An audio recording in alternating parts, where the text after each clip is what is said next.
Bonjour et bienvenue dans cette nouvelle vidéo destinée au troisième. Nous allons parler aujourd'hui de géographie avec les territoires ultramarins. Ces parties de la France réparties dans tous les coins du monde.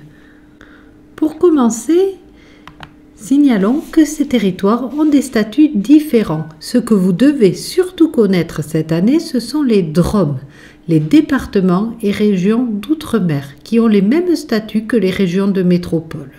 Il existe 5 DROM. La Guyane, qui est le seul qui est continental. Tous les autres sont des îles. Donc la Guyane est en Amérique du Sud.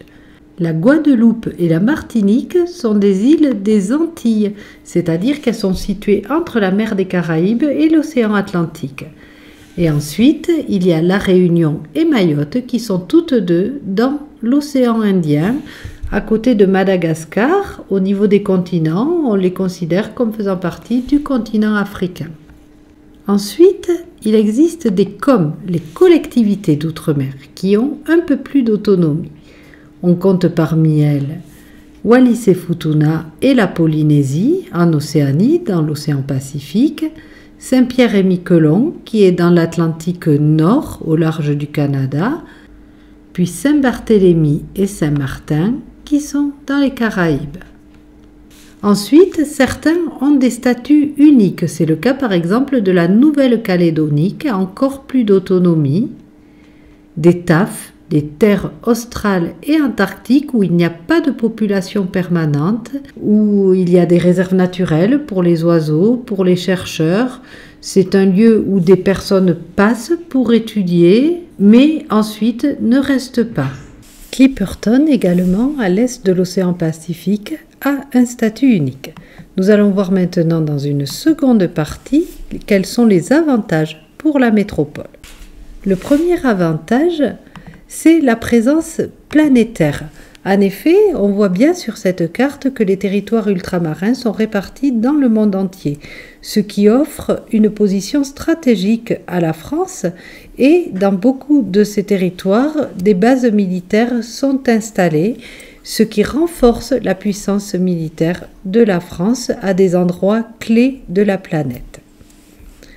Le second avantage, c'est la ZEE, la zone économique exclusive. Il faut savoir qu'autour de chaque territoire, il y a une zone de 200 miles qui correspond d'environ à 370 km au-delà des côtes où seul le pays est autorisé à exploiter les ressources.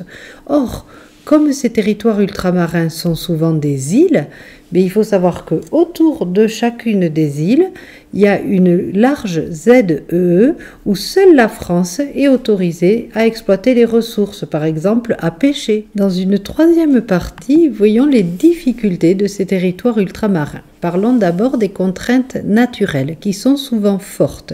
Il y a tout d'abord des contraintes climatiques, puisque certaines d'entre eux sont touchés par des cyclones, aussi des séismes qui peuvent provoquer des tsunamis lorsqu'ils sont sous l'eau, et comme les territoires sont des îles, ils peuvent être sensibles à cela. Et ensuite, beaucoup d'entre eux sont des îles volcaniques et certains volcans, comme le Piton de la Fournaise à La Réunion, sont encore en activité.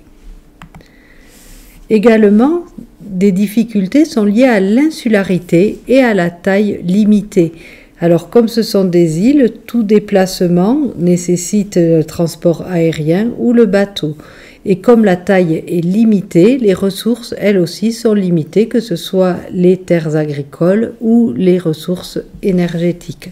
Donc, ils doivent faire venir énormément de produits d'ailleurs, ce qui entraîne un coût de la vie plus élevé. Aussi, les populations sont souvent plus pauvres que celles de la métropole.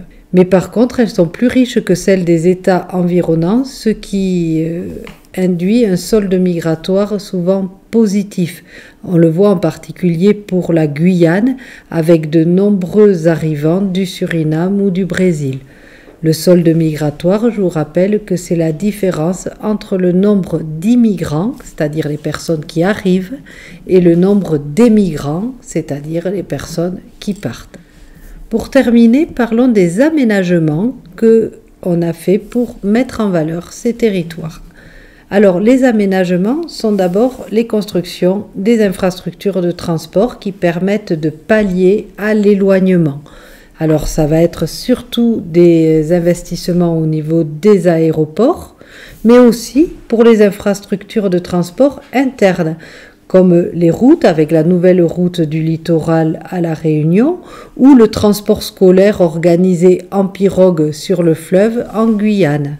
Comme aménagement, il y a aussi la construction d'équipements, comme l'hôpital de Saint-Laurent-du-Maroni en Guyane, qui est le principal établissement de santé de l'Ouest guyanais.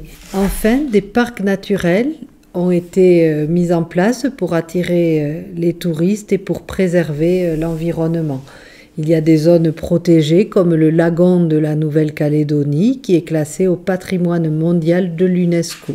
Le parc naturel de Guyane, qui a ouvert en 2007, a largement contribué à l'essor touristique de la région. En tant que parc naturel protégé, il offre aux visiteurs l'opportunité de découvrir la biodiversité de la forêt amazonienne.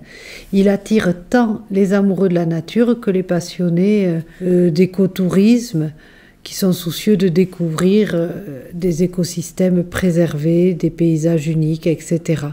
Donc, même si c'est une zone protégée, ça a participé au développement d'un tourisme durable en Guyane. On a donc réussi à valoriser la richesse naturelle tout en veillant à sa préservation à long terme.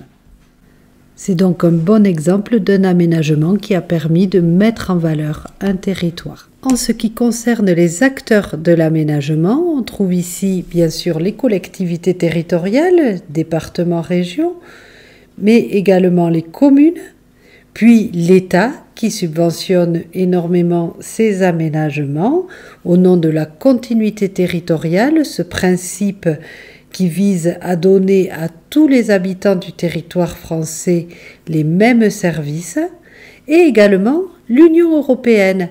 En effet, les territoires ultramarins ont obtenu depuis le traité de Maastricht en 1992 le statut de région ultra-périphérique. C'est le cas de tous les DROM français, mais également des îles Canaries de l'Espagne, ou des îles Madère du Portugal par exemple, au nom de la cohésion territoriale qui est un des principes de l'Union européenne. Ces régions ultra-périphériques bénéficient de subventions qui leur sont propres.